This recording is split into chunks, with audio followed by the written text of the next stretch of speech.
السلام عليكم ورحمة الله وبركاته. أهلا بيكم في فيديو جديد.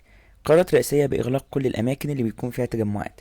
بس في البداية أحب أدعو حضرتك تدوس اشتراك في القناة أو سبسكرايب وتفعل زر الجرس عشان يوصلك كل جديد. القناة هنا إخبارية مهتمة بكل الأخبار اللي تهمك، عشان كده ياريت تكون معانا بسبسكرايب ولايك عشان توصلك كل فيديو جديد. يلا بينا نبدأ الخبر بتاعنا.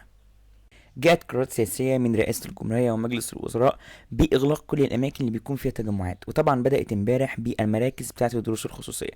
ولو أي حد من حضراتكم طالب أو في المرحلة الثانوية أو إعدادية أو أي مرحلة وراح المركز بتاعه هيلاقيه مقفول أو مغلق تماما، وده حرصا لتفشي المرض وإغلاق كل الأماكن اللي بيكون فيها تجمعات بشرية.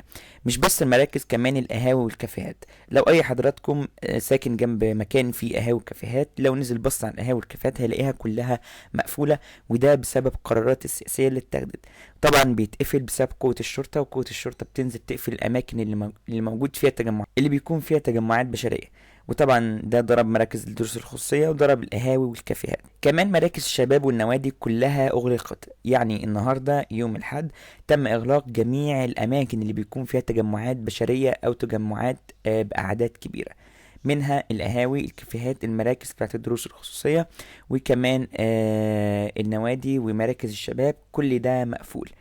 وده ان ده اللي بيدل على ان الموقف مش تحت السيطرة قوي، وده بيدل على برضو انذار خطر او تحذيرات بان المرض يتفشى او بيزيد حالاته في جمهورية مصر العربية.